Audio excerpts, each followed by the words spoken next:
kind of go back a little bit, you know, some of the comments that were made here. You know, even though we move ahead with language preservation, and we move ahead with language programming, and we move ahead with language teaching, presenting, you know, we take a look at it from the Western perspective. And what I mean when I say that is, we take a look at it from the classroom, we take a look at it from the Western curriculum, the ABCs, 1, 2, 3s, these kinds of things. And we're good with that. We move ahead with that. We teach like that. You know, back home, state of Nebraska has standards on curriculum, presentation. And sometimes I, as an at-home learner, find an issue with that. You know, and it's real hard for me to learn or to think about learning from that perspective, because I learned the language at home. I learned the language, I learned our Omaha language before I could speak English. And for me, it was just a given. And in my young mind, I looked at it and thought, boy, you know what? I thought everybody learned at home. And lo and behold, it wasn't meant to be like that. It wasn't like that. But you know, when we look at these things, when we look at the idea, the concept of teaching the language, moving ahead with the language, I heard comments here this morning, this afternoon, throughout the course of the day. And I wanted to kind of go back in that direction real quick. Listening to our relative, Cole, up here. Speaking about communication, helping one another, working together as one people, helping each other. I think that's the whole reason and purpose that we come here for. This is why we come here to see what the other tribes are doing, how they're going about teaching their children, and how we can learn from that. You know, we look at these things, it's like we're more alike than we are different. You know, as we come here to compare similarities, not differences, and how we teach. So I've written all kinds of notes all over my presentation here, and I hope I can see it. But here's another thing that I wanted to comment on. We as Native people are spiritual people. We need to learn and teach from that direction. Too many times, we look at a classroom and we see how what's taught in that classroom and how the standards are within that particular room. And too many times it's kind of punitive in nature for our young people who do not learn or have a hard time learning. And there are many examples of. And so our young people say, well, you know what, I don't want to be embarrassed. So I'm not going to say anything about learning or not learning. And we go on. You know, a lot of times when we teach our elders, some of our elders that are in here, our Omaha elders, my Dhegiha, Arlington, the way that we were taught when he was growing up, the way that I was taught when I was growing up, our language wasn't punitive. It wasn't something that we caught hell for not learning. It was a way that it was taught to us. Today our world is so fast. Our world moves so quickly. We're slaves to those little black boxes that are sitting in front of us or they're in our back pockets. And we forget the traditional way and concept of teaching our people, our young ones. You know, these things today, you know, I heard, and it really made my heart feel good to know that we're going in the right direction for preserving and protecting our languages. You know, and that's what I wanted to talk about today, just a little bit. NAGPRA. First of all, I'm going to pick on some of you. How many of you are current or past THPOs? You can raise your hands. Oh, I was going to pick up my nephew, but I think he headed out, that guy. Where are you, Ricky? The reason why I bring that up, tribal historical preservation. is what each and every one of you are doing today as it pertains to the language, is you're preserving and protecting that greatest asset that we have as people. You are preserving and protecting the greatest gift that Wakanda Creator gave to us to carry on, to hand down to our children and their children, and so on, and so on. Because these are things that make us a people. These are things that make us unique. These are things that make us sacred. And I wanted to share that to remind you, because every time I come here, each and every year that I've been here, and lo and behold, somebody thought something of me and elected me to this board some years ago. And I think I'm on my last year here. But it was an honor and a pleasure to be here, to be a part of this, to see this growth. Each and every time we come here, there's more people that come. There's more ideas that are shared. There's more of how do I say this? There's more of looking back into our cultures and seeing how we really teach. Today I'm really honored. Last time I was here, I sat on my Omaha Tribal Council. This time around, I'm in charge of a nonprofit, Omaha Nation Family Resource Center. Underneath that umbrella, we have about 5 programs that are grant funded. And 2 of those programs have directly to do with our language preservation. And the other program is the ANA, Living Language Program. And today, we're all here. Even our cameraman, our guy, had to wire me up because he said, "They want to record you." And it's like, no, too late. He's like, "Put some machine on me. Sitting on me here." I hope it's off. No. I think it is off. The reason why I bring that up is because we're preserving the language. And when we look back at the language, we look at it and see that it's a beautiful gift. It's sacred from Creator. And when we take it and run with it the way Western curriculum does, we lose that sacredness. We lose the whole intent and purpose of why we're here. You know, one day, I don't know, I was speaking somewhere else, someplace, and I was asked, why do you suppose the Omaha tribe lasted this long throughout this course of time and history? What makes you still be here? And it made me realize that it was our customs, it was our culture, it was our dances, it was our ceremonies, but the basis to all of that was our language. The basis to all of that was our language. So we continue to protect our language through the things that we do, through the things that we perform, the ceremonies, the things that we do to teach our young people about our ways of life. Even though they may be diminishing. You know, I've learned throughout the course of time that there's learning and then there's historical learning. And historical learning is when you take your grandchild and put them on your lap and say, I'm going to tell you the story about this. And that story has a moral. And that moral, you give that child the greatest gift of all. You gave them the gift of choice, right and wrong. How they can go about living their lives. I used to hear that a long time ago when the elders is telling me, you can listen to me and you can learn something. Or you don't have to listen to me and you're going to learn the hard way. Well, I tell you what, I learned the hard way, man. I did. And then afterwards, eating head, I started thinking about the things they told me and the things that they shared with me. And I come to realize, you know what? They were pretty much on cue when they said, listen to me and you're going to learn the easy way. And so, as we go through life and we look at these things, you know, we think about this historical learning. How we want to protect and preserve all of our tribal histories. Looking at how we move ahead with present attitudes. And I think Colt said it real well this morning when he said we've got to be here to help one another. And even though we come here and we look at different degrees of learning and how we're teaching and how we're presenting, it's still about helping each other.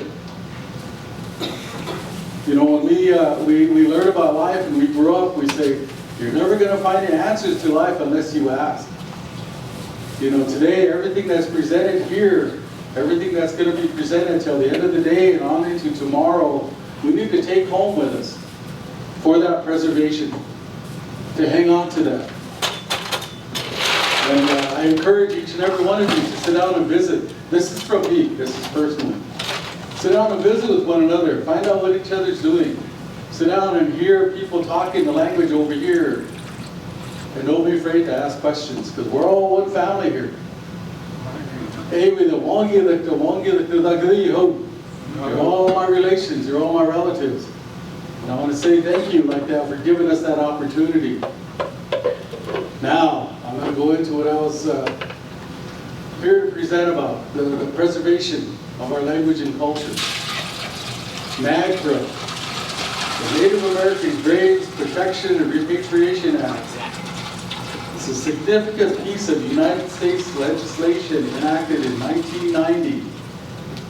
Its primary purpose is to address the rights of Native American tribes and their descendants in relation to human remains, funerary objects, sacred objects, and objects of cultural patrimony. These items, often held in museums and other institutions, are of great cultural and spiritual importance to Native American communities. NAGPRA establishes procedures for the protection of Native American graves and sets guidelines for the repatriation of remains and cultural items to their rightful communities. The Act also mandates that institutions receiving federal funding must inventory their collections, consult with Native American tribes, and return items that are identified as culturally affiliated with that particular tribe. The implementation of NAGPRA has had profound impacts on the relationship between Native American tribes and institutions such as museums, universities, federal agencies.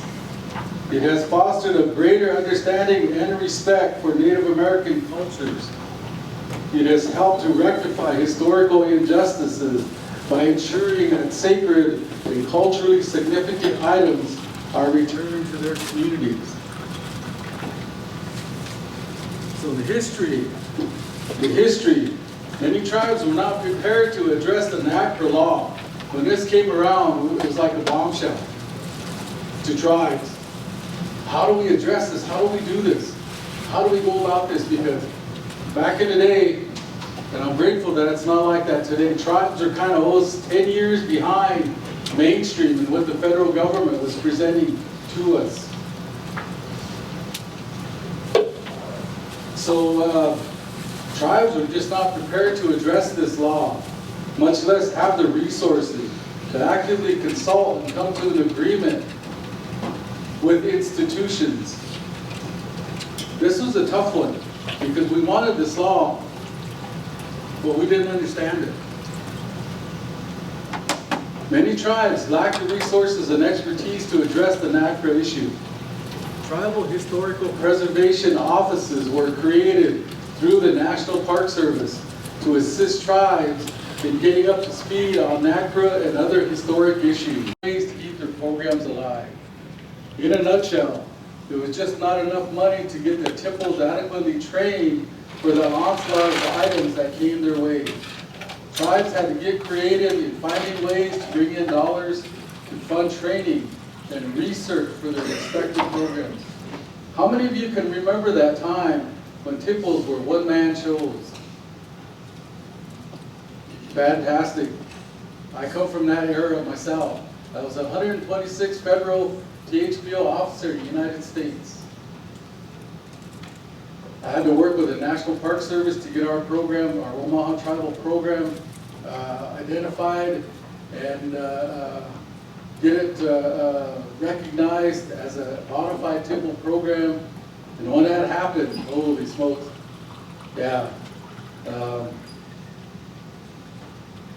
The request for consultation came in by the hundreds, weekly. Requests for anything came in, repatriation of cultural remains. It was just amazing how one person could keep that all going. But this was the answer to NAGPRA. This was the answer to that law. And tribes tried their best to step up, and they still do that today. And I think they're to be commended for the work that they do. We had to learn on a run, and I was no different. And I ended up working with a gentleman from here by the name of Everett, Andy, wherever he's at. I think he stepped out. Them guys know how to take off, man. Because they knew I was going to call them on the carpet, you know. But that's okay. That's okay, you know. Throughout the course of time and history, I've worked with others. I worked with the late Lance Foster, Dhegiha. He passed on, went home, and I learned so much from him. And today, you know, we lost a true pioneer, not to mention an innovator of the THPO laws in this country. And so I worked with people like that. And we've had issues throughout the course of time about this. We've had to go to attorney generals of our tribes to look at NAGPRA law, to look at how this whole piece worked for us, and how do we make it work for us. You know, at times it seemed like an organization like the University of Nebraska would come in and not consult with us, but tell us what they were going to do. And it was like that with other organizations, other institutions like that. And going through the tribal side of NAGPRA, this is a great law for tribes. However, as stated, tribes need to step up to the education process and get to the same page as this legislation mandates. Some tribes have robust programs that address this legislation and so much more. Such things as tribal property surveys, TCPs. But to get the full picture of NAGPRA and its impact on tribes, we need to go back in time. There's programs in the United States. One of them comes to mind, MHA up in North Dakota. They have a state-of-the-art program. They have a bona fide, robust oil production in the Bakken oil. And so their THPO program works with Taro. They're partnered up with just about every program, EPA on the reservation. And it's really amazing how it's become a moneymaker for them. I think they just levied a fine of $15 million to a company. And that tribe, that money comes into the tribe. Some of it goes to the tribe for tribal programs. It's just amazing some of the things that they do. And then there's other tribes that struggle, that have a hard time with THPOs and the directions that they go. A lot of this stuff here has to do with logistics, geographics, where you're at, you know, where your tribe does, where they come from. Looking at the historical migratory rate of our people, all 5 of the tribes that are represented here, where we came from, Ohio River Valley, along those lines. You know, we still claim ancestral territory to these areas. And, you know, there's a lot of contemporary issues that are still going on. Just recently, I was working on an issue where we actually had to prove to an educational institution in Ohio that those remains and those prove that they were Umaha. So these laws are forever changing. You know, there's a case of sorts from the 80s, maybe even earlier in the 70s, of our resources that have gone on unchecked. Tribes across the country speak of these types of atrocities, and they are atrocities. We're talking about taking remains of our people, our elders, using them for scientific purposes, sawing the bones open for DNA, these kinds of things. They actually happened. They've actually taken place. So this law prevents that from happening. NAGPRA assists with these types of issues and is good for the tribes. Again, it's a training for tribes that are but are getting better. This particular issue came away with positive results for the Omaha tribe as well as for UNL. Recently, in July of 2022, NAGPRA played a huge role in repatriation of ancestors being held at the University of Nebraska. While the process of following policy took a while with the tribes, it took 30 years. It took 30 years.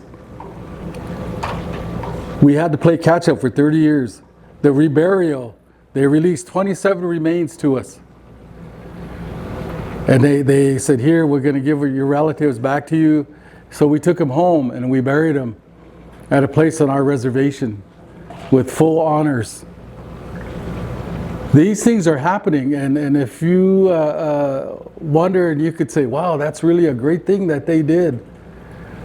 But there's a law, a federal law that came down here just recently that said that any institutions that are withholding those types of remains have to release them back to the tribes. So these things are happening over there. There's a big game that's being played back and forth. And August of 2024, a museum from out in California reached out to the tribe and requested assistance in repatriating an ancestor that was identified as being from this area. There was an individual that was a curator in the 1930s that collected many indigenous human remains and other artifacts from around the country. Before any recognition of his ancestry, the museum had him listed as culturally unidentifiable. This individual worked with NAGPRA to change that designation to culturally affiliated, allowing for him to accompany the ancestor home to his final resting place with the Umaha tribe. So these laws are coming to be, and they're starting to work out for all of us as tribes. But remember, it's about the preservation and protection of our people, all of our cultural items, our language, which is sacred, and our ancestry, and our cultural histories. Those things that make us who we are today, those things that make us identifiable as Dhegiha. And I say that because it affects all tribes. And I am by no means an expert at this. This is something I've worked on throughout the course of time, history, probably the last decade and a half. I've been a party to this. And these things are very sacred to all of us. They're very sacred to our people. It may not mean something to mainstream. It may mean very little. Heck, it could even mean dollars out there to them. But for us, there's a cultural significance that touches our hearts and our spirits as to who we are as Umahas, as Kanzes, as Wajajes, as Bankas. So these things,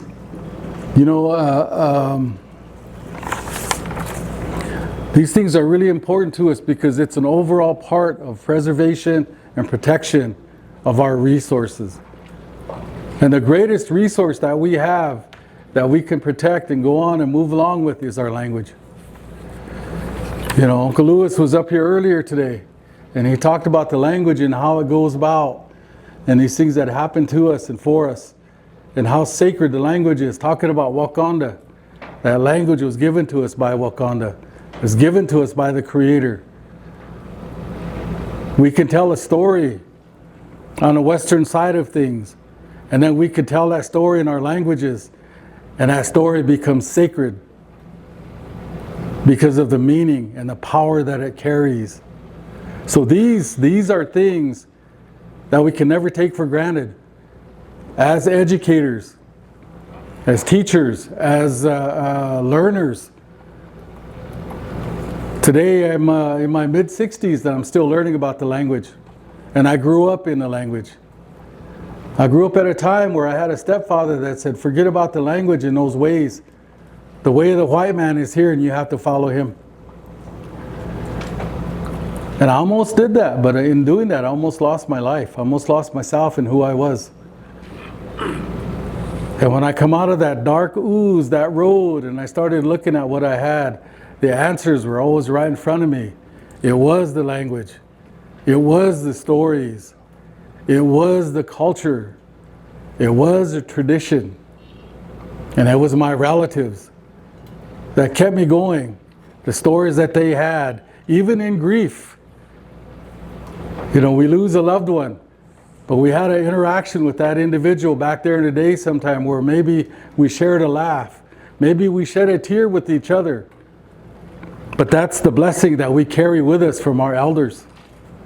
These are things like this that we carry that make us unique as people. And these laws today, these things that they write for us on our behalf, sometimes I wonder about them in my old age and what they really mean for us. I guess we have to keep going until we can't go no more, because we give to our children the greatest gift, and that's that teaching.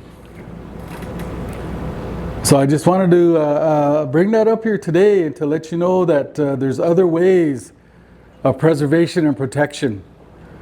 And go and meet your THPO guy or girl, because there's a lot more women out there today doing this kind of work, and they are doing it very, very well. And I think we have a representative from NAFPO here today. Where is she at? Oh, that's her right there. You guys don't hit her, okay? She's pretty good. She's nice. But she represents the National Tribal Historic Preservation Organization from Washington, D.C. And I had an opportunity to work with her back in the day when we were THPOs, the Northern Ponca tribe. So you know, this thing I wanted to discuss and share with you is something for you to think about for historical preservation and protection of everything you hold sacred, your identity. So I wanted to say about that much. I think I'm a little bit early. That'll be up to Bill over here, but if you have any questions, I'm available for questions here.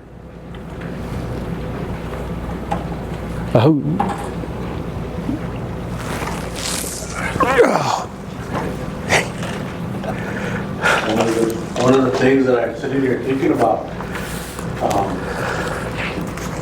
from the Omaha tribe, my name is Anthony Griffin, and one of the questions I was thinking about in my own mind was this information that we're receiving today and in the past, highly important, very constructive, very beautiful in the way that it's being presented. The information is it's invaluable. You can't get this information out of a book. You can't find it the way that you're hearing it today. And it's due to the fact that we're here, that we're getting it in a way in which we should have received it from our ancestors, from our grandmas and grandpas, but we were probably not paying attention. And nevertheless, though, we're here, and we're able to hear what we need to hear to carry it on and share it. And that's the part of it that I'm concerned about, is the succession plan. My uncle there, he does a lot for our people, and when people need help, he's there for them. But I often think and wonder, the same way I do, because I'm a young elder, is how am I going to pass on what little I know? Because I don't think I know a lot, but I know some. And so I hope we have a succession plan in place for our younger ones, because I think, it's oftentimes overlooked by our elders that we don't leave someone in charge of what we know. I think that's what I wanted to say. We should leave someone in charge of what we know, because that's what helps things to be carried on with the information. And that's all I wanted to say. I think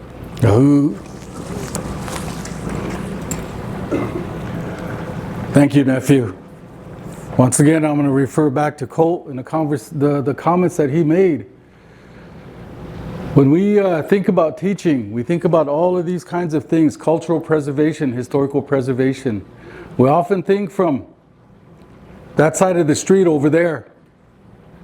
What would Washington, D.C. tell us about how to take care of our own, when we already know how to take care of our own? And we get confused in that process. He said, have a good word for your young ones. This ego that we carry about us today isn't God-given. Comes from man. Comes from them other men over there. In our native ways, we always talked about how we talk good to one another. Uda ukikiaga. So talk to each other in a good way. You're going to hear each other out. You're going to see the goodness. You're going to see that spirit arise. But if you sit there and you start to peck on each other, that spirit goes away, and pretty soon anger takes its place. We were imbued with that. We were given that. It was handed to us before we got here. Wakanda gave us these things. Today, dominant society says, throw it away. Learn about this way, do this way. It's hard to walk in two worlds. But each and every one of us here that are here today are trying to learn to overcome that. And how do we best do that? Because you know what? Them little ones, Sham Jingam, they're watching you. They're looking at you. And you have to give them that good word. And I'm not trying to preach up here. I'm not trying to soapbox this at all. But it's like my nephew here said, who do we hand that off to? Who do we give that to as elders? Each and every day we need to showcase a little bit of that. We can go long ways with that. So if nobody has any more questions, I'll give this back to Bill. Thank you. Won't give it to we